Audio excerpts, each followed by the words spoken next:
Yes! Voltamos. Quartou. Dia de comentar o episódio 3 da segunda temporada de The Bad Batch. Então, mano, você já sabe como é que funciona. Eu vou comentar o episódio que saiu hoje lá na Disney Plus, com spoilers, vou comentar tudo que eu achei, no final vai ter referências, easter eggs, tudo bonitinho. Então, mano, se você não assistiu, vai lá assistir, depois você volta. O episódio 3 tem talvez o melhor nome de The Bad Batch até agora, que é o Clone Solitário. Mano, a gente vai falar sobre isso no final do vídeo. Pra mim, pegou muito, achei muito pesado, mas ele foi dirigido pelo Saul Ruiz, que dirigiu o episódio de Clone Wars, também na primeira temporada, é um cara que já é da equipe de The Bad Batch, desde a época de Clone Wars, mas quem escreveu esse episódio foi a Amanda Rose Munhoz. Eu até anotei o nome dela aqui, porque esse é o primeiro episódio que ela escreve pra série. Pelas minhas pesquisas, ela trabalhava como Script Advisor, que é basicamente ali manter a continuidade dos roteiros. Ela trabalhava em roteiro, mas não escrevia, ela ficava meio que aconselhando e cuidando dos roteiros. Esse é o primeiro roteiro que ela escreve pra série, e ela mandou muito bem. Um texto afiadíssimo, sutil, cruel, de certa forma, quando a gente pensa no macro, assim, a gente tá falando sobre liberdade, sobre irmandade, sobre apoiar uma ditadura ou não. Ela mandou bem demais, vamos ficar bem de olho, porque se ela escreveu outros episódios eu quero muito ver. Ok, se nos 2 primeiros episódios nós tivemos uma introdução, de novo ali, à Força Clone 99, o terceiro episódio, chamado de O Clone Solitário, joga a gente pro outro lado. A gente acompanhou nesse episódio o Crosshair numa missão pesadíssima no sentido moral, no sentido político também, por que não? Uma missão bem importante para o recém-criado Império. Lembra que no vídeo passado, quando a gente comentou os episódios 1 e 2, a gente falou bastante sobre como era interessante essa questão do e agora? O que a gente vai fazer? Porque se a gente está acompanhando os primeiros meses do Império, é interessante ver o dia a dia disso. Claro que a gente não está acompanhando um civil qualquer, a gente está acompanhando clones, militares que estão nas fileiras do exército, não são pessoas comuns, mas essa situação de vamos ver como que o Império vai se expandir, como que o Império chega nas pessoas, e o Império sempre chega. E a questão aqui é, como que os clones ficaram dentro das fileiras imperiais? Porque a gente está comentando desde o episódio do Manto de Guerra, lá na primeira temporada. Os clones estão sendo substituídos, certo? Eles estão treinando as novas levas ali de Stormtroopers, os novos Stormtroopers alistados. Beleza, mas ainda tem uma porrada de clone lá.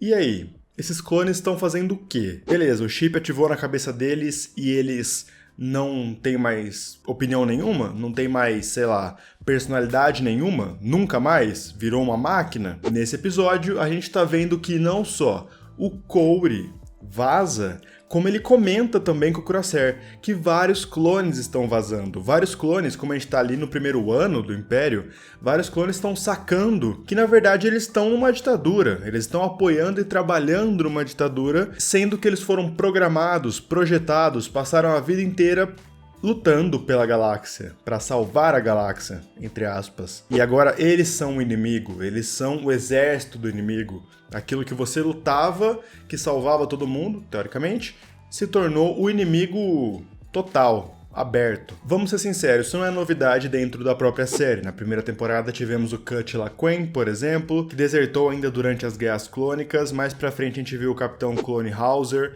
liderando uma pequena revolta clone em Rylot. Mas o que a gente viu nesse episódio, o Clone Solitário, é muito mais marcante, porque, primeiro, não é qualquer clone, não é um clone criado agora. Esse cara aí que nós vimos, caso você não saiba, ele é o Cody, o CC-224.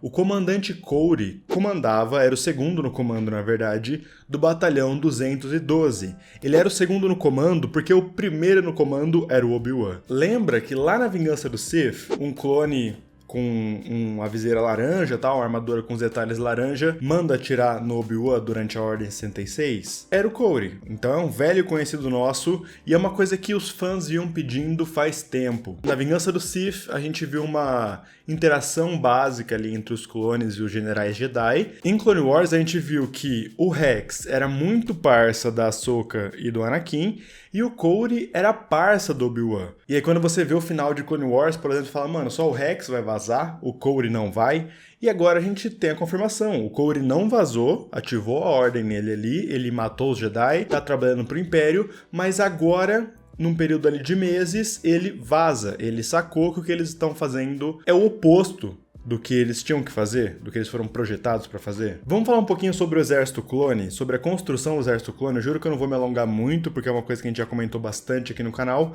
mas pra traçar uma linha de raciocínio, eu acho que eu vou precisar dessa introdução. Calma aí. Se você tá achando o vídeo legal, deixa o like, por favor, tá? Fortalece muito o meu trampo e se inscreve no canal.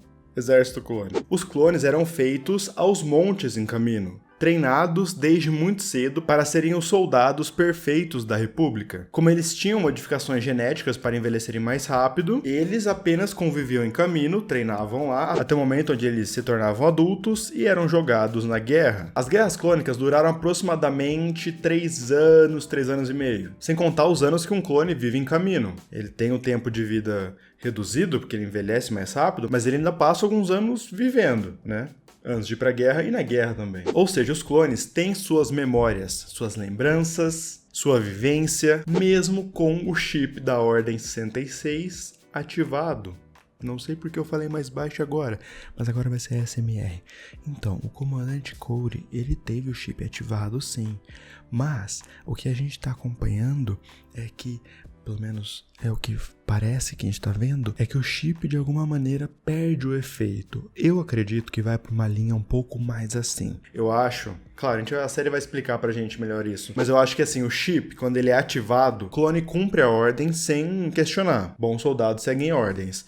Só que eu acho que é um negócio que continua na cabeça deles ao ponto de se tornar normal, entende? Então tem uma parada que ela ativa, eles ficam meio robozão, perde a personalidade, só que eu acho que é um negócio que o cérebro vai meio que acostumando, tipo a energia que o chip vai soltando se torna meio que o padrão, e aí ele consegue cavar nas suas memórias, nas suas lembranças e começa a entender o que é certo, o que é errado. Não acho que ele perde a força, eu acho que o cérebro se acostuma, porque quando ativa o chip é um choque, então eles travam. Mas aí com o tempo a personalidade vai voltando mesmo com o chip ativado.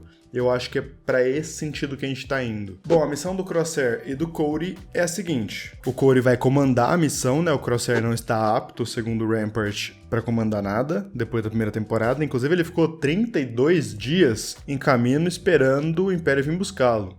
Deixando claro, mais uma vez, que o Império não liga pra ele. Ele tá ali, mas o Império não se importa. Isso entra muito no nome Clone Solitário. A missão dos dois é a seguinte. O planeta separatista Dizix, ou Dezix, como você quiser pronunciar, quer se manter independente do Império. Era um planeta separatista, quer se manter separado. E ao ser confrontado com um novo governador imperial, enviado, né, pelo Império, a governadora do planeta, a Tawny Amis, sequestra o Imperial e pede para que o Império saia dali. Se o Império topar, ela solta todo mundo. E o mais interessante ela é uma separatista, que inclusive estava no movimento separatista, então ela tem droids. E é interessante que eles já cortam esse assunto muito rápido, né? Como que ela tem droids se eles foram desativados?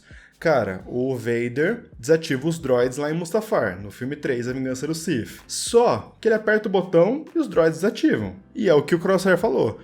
Eles foram reprogramados. Então, do nada, tava todo mundo lá, eles desativaram, ela já tinha esse exército e ela só reativou eles, só que de uma maneira mais local agora, não numa grande rede separatista. E pra encerrar, eu quero falar sobre o título, Clone Solitário. Mano, é o Crosshair. Ao escolher o Império a todo custo, inclusive matando a governadora no final do episódio, ele tá se vendo cada vez mais sozinho nessa escolha. O próprio Rampart fala isso. Não é interessante que todos os clones próximos a você vão embora? Todos os clones estão sacando que o que eles estão fazendo aqui é errado e estão vazando? Melhor ainda, não é interessante como os clones são confrontados pelo Crosshair e eles vazam? Ou seja, o Crosshair acaba se tornando aquilo que eles não querem ser. Sacou? O Crosshair faz alguma coisa tão pesada ou tão imperial que os clones falam, eu não quero ser assim não, mano. Ele virou esse exemplo solitário de um governo e de um órgão que não liga pra ele. Que inclusive não tá nem aí. Aliás, a conversa do Cody com a governadora é incrível. Os dois combatentes estão cansados. Eles só querem paz, mas o Império é um mal. Ele não veio trazer a paz, ele veio pisar em todo mundo. Que eu acho que encerra o episódio muito bem nessa discussão. Quando o Crosshair atira na governadora, o cara fala, Ah, então agora expõe ela a público lá, bota o corpo dela pendurado pra gente usar como exemplo. Tipo, eles são mal, não tem negócios, não tem paz. Eu vou dominar isso aqui e eu vou pendurar a governadora de vocês. Se eu mato a governadora de vocês, imagina o que eu não faço com vocês, que são réis, pessoas, cidadãos comuns. E o Crosshair dá esse tiro. E foi nesse momento que muda a chavinha do Cody, né? Eles estão cansados, eles acabaram em meio de uma guerra, a gente só quer paz, a paz não chegou, a gente ganhou a guerra e a paz não aconteceu. E todo o diálogo do Cody com o Crosshair, o diálogo onde ele decide vazar, ser na frente do Memorial dos Clones, é bonito demais. A gente vai falar sobre isso no Arquivos Jedi, que é o nosso quadro de referências easter eggs que começa daqui a pouquíssimos minutos. Fica aí. Na verdade, vai começar agora. Decidi. Arquivo Jedi! Vamos começar falando sobre o Memorial dos Clones. O Mural dos Clones, ou o Memorial da Primeira Batalha, que é o lugar onde o Crosshair e o Cody discutem sobre o papel dos clones nisso tudo, fica em Coruscant, e foi criado em homenagem aos clones mortos na primeira Batalha de Geonosis, também conhecida como a batalha no final do filme Ataque dos Clones. E esse memorial apareceu pela primeira vez no episódio 18 da quinta temporada de Clone Wars, naquele arco onde a Ahsoka é acusada de atacar o Templo Jedi. Então começa uma perseguição a ela. Meu cérebro não tá tão ruim assim não, meu parceiro. Mas aparece lá a primeira vez, bem en passant, assim, ela passa correndo, mas aparece lá. A governadora Tawny cita que no passado ela tentou conseguir uma trégua com o Senado da República junto com a senadora Mina Bonteri. Esse é um arco bem legal de Clone Wars que rola lá na terceira temporada, episódio 10 e episódio 11. A senadora Mina Bonteri era amiga da Padmé, e juntas elas tentaram propor uma trégua entre os dois lados. Porém, ela foi morta pelo Dukan, /Sidious também, e eles botaram a culpa no ataque da República. Então os dois senados, porque os separatistas também montaram um senado lá em Raxus Prime. Então os dois senados estavam quase topando, Padmé de um lado representando e Mina Bonteri do outro. A Mina Bonteri morre, e o Dukan bota a culpa na República, no ataque da República, e aí volta a guerrear. Então a guerra não acaba, obviamente, mas elas quase conseguiram.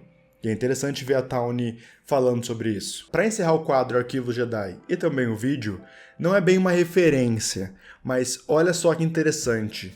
O Império manda os clones para atacar o planeta lá, para salvar o governador imperial, tudo mais. E só depois que chegam os troopers de armadura diferente. Ou seja, possivelmente eles são os troopers alistados, a próxima geração de troopers. O Império manda os clones porque, primeiro, eles já são ali um esquadrão mais treinado, eles estão lutando contra droids, que é uma coisa que os clones fazem desde sempre. A cena de ação do Crosshair, mano, esse episódio parece um baita episódio de Clone Wars. Os espelhinhos eu não tanquei. Começou dando um tiro no canhão do tanque dos droids. Falei, pô, isso tá muito legal. Na hora dos espelhinhos, meu amigo. É por isso, ênfase, é por isso que a Força Clone 99 é tão diferentona. Olha o que o Crosshair fez sozinho, parça. Nenhum outro clone faz isso. Mas enfim, não era isso que eu tava falando. O Império manda os clones como bucha de canhão, vai lá e resolve. Quando tá tudo resolvido, eles mandam os Stormtroopers novos. Os clones são descartáveis. O Império tá deixando isso cada vez mais evidente. Bom, gente, é isso. Espero que vocês tenham curtido esse vídeo. Esse vídeo ficou um pouco longo, mas, mano, eu amei, assim. É isso, eu poderia resumir esse vídeo agora numa frase. Eu amei esse episódio. Comenta aí embaixo o que você achou. Bom, gente, é isso. Muito obrigado por ter assistido o vídeo até agora. Se você achou o vídeo pelo menos interessante, deixa um like, tá? Fortalece muito o meu trampo. Se inscreve no canal pra você não perder mais nenhum vídeo. Redes sociais eu vou deixar aqui na tela. Me segue no Twitter, no Instagram, na Twitch e no TikTok. Eu agradeço muito sua presença, mano. Valeu e tchau.